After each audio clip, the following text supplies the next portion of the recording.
What's up, AoE4 fans? It's FitzBro, and today we've got the official announcement of the brand new DLC coming for Age of Empires 4, the Knights of Cross and Rose. We got two new civilizations, variant civilizations. We'll read more about that in a second, and this is going to be coming out on April the 8th, so it is right around the corner. We're going to start off by just taking a peek at this video. I'm going to assume you've watched it yourself. If you haven't, go on YouTube and check it out, but just break down a few things we're going to see in this video, and then we're going to dive through some of the descriptions in this blog post they have of these two new civilizations. So without further ado, let's get into it. We've got the Knights of Cross and Rose. Let's check this bad boy out. Look at that, that's a nice little pan. Lots you can see there already. You can see a brand new type of boat there on the water doing some kind of like naval siege, and we're gonna keep backing this up as we go. But we'll get some clearer shots of some of these as we move in here. Two new civs. So we've got a French variant, which is going to be the Knights Templar. And take a look at this, I love this. We've got a trebuchet on the wall. I love this. It takes me back to playing Battle for Middle Earth, Lord of the Rings. You had all these emplacements on walls. Seeing the trebuchet emplacement. I'm assuming this is like an upgrade you would buy on top of the wall. This could technically be a landmark, would be crazy. I'm not sure exactly how like the building of this is going to work, but really cool nonetheless. And you can kind of see these guys in these black cloaks back here with shields. Pretty cool there. Arbitrary looking units on the Today, on the wall. Force the world to remember. Boom! Look at that. And does it actually kill that? It killed that mangonel in like one shot. I don't know if the thing was just that's how the damage is. If it's anti-siege, that's crazy. The name of King Bod. And look at this thing shooting kind of siege fire rocks. You can see this is definitely some kind of bombardment type of ship. Looks really cool. And then the English variant is going to be the House of Lancaster. The strength of our... Nothing too crazy new here. We do see some new landmarks, of course. And you, of course, could go deep into that as history and all of that. But let's see what units we have. We have pretty English-looking knights. Look like pretty much man-at-arms type units. You got your spears, you know, they've got their halberds. Nothing too fancy there. Oh, wait, hold on. That might be the English army. The English army versus the English variant. These archers look a little different than usual. I don't know. Nothing too crazy in that fight. We do have this like king hero unit. Now I imagine that probably comes from a landmark. Oh wait, that's the fight. Is that the fight where we see there's like throwing axemen? I noticed. Yeah, check these. These guys throw. Look at that. Do you see that? They throw an axe. But it also looks like they fight with them. Because you see this guy chucks one. He hucks this thing. Unless these are two different types of units, but I don't think so. Maybe they have like a ranged attack and then they go fight kind of like a Donzo does. You see these other ones kind of charging in. And then they're adding these historical battles. So I'm assuming this is a bunch of single player content. Of course, people always thrive on that. Personally, I'm only in the multiplayer. But if you're into single player stuff, there is going to be some historical battles. So some nice depth to the game. So a few different historical battles. And then of course you can, you know, try to see if you can reach certain goals of completion time to get different records. A new French battalion is joined. So Conquer mode is a brand new mode. Now I'm sure we're about to read about this down below. But you can kind of see a little shot of it there. Victory is ours. We'll check that out in a second. And showing some of these new armies. Look at the horns on top of these units here. That's pretty cool. Look at how many different types of melee units there are. One thing I say, it's man, in a blob of infantry, it's gonna be kind of hard to distinguish between, because we got like, well, we've got our man-at-arms type unit. You've got one with a that one looks different with the shield. You got the guy with the horns. I don't know if it's just like different character models, but I'd imagine those are different units. But really cool to see. You can see those, a bunch of throwing. Oh, actually, they look like they're daggers. Look at this. I thought they were throwing axes. It looks like they're throwing like a dagger.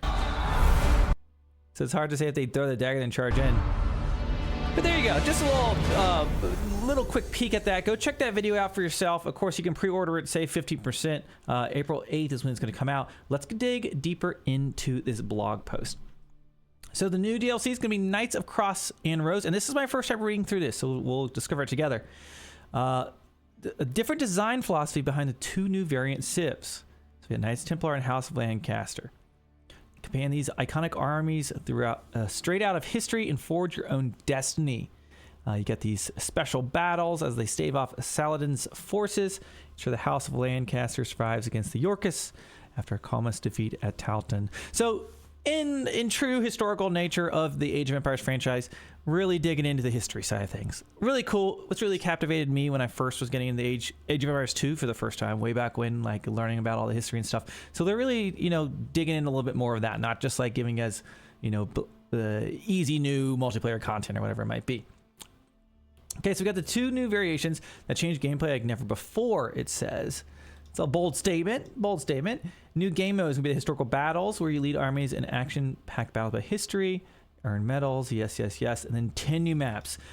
I mean, for some people, like, new maps is just as much as cool as new Civs sometimes. So 10 new maps. I'm sure we'll get to see them down below. Let's check out these variant civilizations. You can see, if you look at this screenshot, whoa, Nelly. You see that kind of king-like character there on the front line. You've got, looks like, I can't tell, this does look longbow-esque, but maybe a little bit of a flex, something a little bit different on them. Maybe there's archers. You got these horned man arms we saw in those other screenshots. Okay, push things further to explore the broad range of history. Apply a more direct civilization treatment and aim for a high level of authenticity as possible. And more content, more unique units, more upgrades and abilities. Okay, let's check it out. So we got the French variant, the Knights Templar. Now I'm going to tell you, I'll be the first one to tell you, when I heard we were in a French and English variant, I threw up my mouth. I was like, this is the last thing I would possibly want to see as far as new stuff for AoE4. But I've been told, for those who've looked at this before me, that you got to check it out. It's a little more deep. So we're going to give it a chance to see what we got. The Knights Templar, with their valorous crusaders and blend of European military traditions, brings a wide range of possible strengths. They run a military order, bringing together individuals from a variety of nations, powerful roster. Knights Templar unique recruitment system gives them a fun strategic edge. Maybe that's why you saw such a variety of units. I feel like they're taking inspiration from the Byzantines already. With the real historical order, Templar commanderies were established in almost every European kingdom. In Knights Across the Rose, we bring the historical system to life through the Commandery Age Up system. Whoa, Nelly. What does that mean? Select one of 3 allies with each age to receive a permanent bonus and unique unit. The broad roster of unique units to choose from, you'll need to consider both your short and long-term strategy. I can't decide if this reminds me more of Age of Mythology or AoE3 in that sense. When you go to Age Up, you're going to get some unique units depending on the way you tech. So that'll be interesting. Certainly it should be fun. Knights Templar unique keep. The fortress will play a key strategic role in their overall gameplay. Can't wait to see how things play out when you take commands of the legendary military order when it launches. Okay, so not as much detail as I maybe thought we might see, maybe like perhaps the roster of units and everything spelled out for us, but you can scour all those screenshots. Let me know if there's any units you saw, by the way, in these screenshots of the video that perhaps I missed.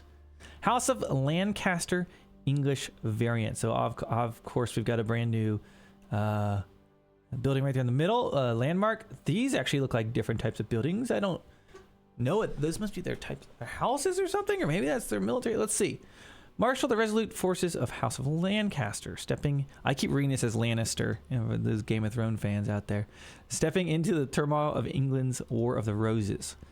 Unparalleled tactics. The House of Lancaster utilizes the thriving economy. Oh boy! Just in case you didn't think English was boomy enough to acquire technological advances that were new to European knowledge at the time. So they lean into economy and booming. Oh, brother. The House of Lancaster were key players in 2 of the most influential wars which shaped European medieval history, the War of the Roses, and the 100 Years' War. They forged a reputation for their incomparable ranged battlefield tactics and unyielding support for the arts and sciences. Heyo! These historical influences inspired much of the gameplay you'll see when playing the House of Lancaster in Knights of the Cross and Rose. The House of Lancaster comes armed with not only a powerful ability called Synchronized Shot, a wide-ranging volley shot, but also bolstered by the Manor. Oh man, this is. They're like, we're not making AoE3 content anymore because we're bringing the AoE3 into AoE4. A unique building which generates resources. Oh no! Oh man, you guys know I am a big hater on statically generated resources. Your Manor is gonna be generating your resources. Boomy Civ. I'm calling it already. This Civ's gonna be OP. It's gonna be OP. Calling it here. Tell me I'm wrong. Tell me I'm wrong. House Lancaster serve as a departure from their English-based Civ while providing an intuitive playstyle which leans towards defensive strategies. A departure, huh? Allowing players to add a fresh take on play. Wow. No specifics. So these are clearly the manors. Generating resources here in base. Yeah, gonna be interesting to see what they play like. So, House of did I say Lancaster? Jeez. Lancaster, that's right. House of Lancaster, Knights Templar. Which one are you going to be playing first? I don't know. I think this is what I'm going to dig into. I got to see what that's all about. Okay, let's see what's going on with these historical battles. Live the legacy of these iconic armies in a new single-player action-packed game mode. Historical battles. You know, they had this in AoE3. I'm sorry to sound like a broken record. They had this exact thing in AoE3. I'm sure they have it in AoE2 as well. So you probably know what to expect here. They're going to have these settings, these different types of missions. Players are scored and ranked by the performance of the medal system. I mean, you can kind of assume what's going to happen there. So you're going to have these different historical battles you have to play through. If you're in a single player, going to be awesome to do. Or maybe going after, you know, getting the highest ranks on some of those. Let's check out the new maps we got. The shape of the battlefield is truly dynamic part of the campaign for victory. And 10 new maps. That's really massive. Okay. We've got Relic River. Uh-oh. Is this a nod to Relic, the developer? Or Relic as in there's going to be relics on the river? Kind of feels like it. I'm not a big fan of water maps, so not sure. I can't tell if there's crossings here. I think there's 3 crossings, it looks like. So it'll be interesting to see, like, how does this differ from something like Mongolian Heights? It'll be interesting. Looks like some terrain there. Mountain lakes. So you got a bunch of bunch of little lakes. Do these have fish in them? I wonder. What's that one map that what's that? Oh man, it was at launch. We played all the time. It was like Hidden Lakes, or I can't remember the name of it, but we wonder if it does have ponds on it. Water lanes. So this is like kind of a variety type map, but like you probably more of a team-based thing generally, where I bet you're separated across this, and then over time goes over, could cross in like a 3v3 type thing. I don't know. Probably that's what I assume is going to be going on there. Wasteland. Is that all stone? Am I seeing this right? There's tons of stone in the middle of the map. 2 sacred sites in the middle of the map. Interesting. Shadow Lake. Just a lake-like map. Thinking about how these compare to, maybe like something like Mediterranean or such. Rugged. Ooh, that's interesting. Is that water in there? I can't tell if it's some kind of like marsh type of map, or maybe that's just elevation. It'd be cool if we saw like the actual with the resource generate, like what it looks like, in game, or little details, but we'll have to wait and see. Highwoods. Oh, I was hoping this was just one sacred site in the middle, so we have another King of the Hill. I would love some more King of the Hill maps to play. Always fun. 3 sacred sites there. Looks like a standardish map from what I can see. What is this? Hedge maze. Very interesting. I'm assuming this is like blocking wood. This is like some cruel take on Black Forest or something? Where do you spawn though? Both players spawn like, don't know where they spawn, maybe here and here. I don't know. That looks wild. we should rank which one of these maps we think will actually be good in the ranked pool. This doesn't mean they're all in the ranked pool, right? They're just in the game. 2 new maps. Flank Woods. So we got a hill in the middle with looks like 2 entrances. And 2 sacred sites. So kind of a take on our King of the Hill map almost, just a little bit. But 2 sacred sites in the middle, gold, stone, and everything else around the side is wood. It looks like probably some food. And then Enlightened Horizon. Ooh, this is interesting. We got 3 sacred sites right here. If you control this spot, a key period here, friend, you're gonna win the game, right? Assuming you spawn like in this type of spot. Has some cliffs up here on the side. Interesting. I like it. Okay, so there it is, guys. The Knights of Cross and Rose. We only have kind of preliminary details as far as what these 2 new civs are going to be. You know, of course, if I get some early access to this, that I will be showing you guys some build orders when they come out. So make sure you subscribe to the channel, be on the lookout for that content. And meanwhile, let me know what you think in the comments below. I'm really excited to have a reason to dive back into some Age of Empires 4 here soon. I've been having a lot of fun in the meantime, playing a lot of Company Heroes and Age of Mythologies. If you haven't checked those games out, go give them a try. It's good stuff to do as we wait for these new civs to come out. And with that, I'm going to leave you. Thank you so much for watching, and I will catch you in the next one. April 8th, we've got brand new DLC.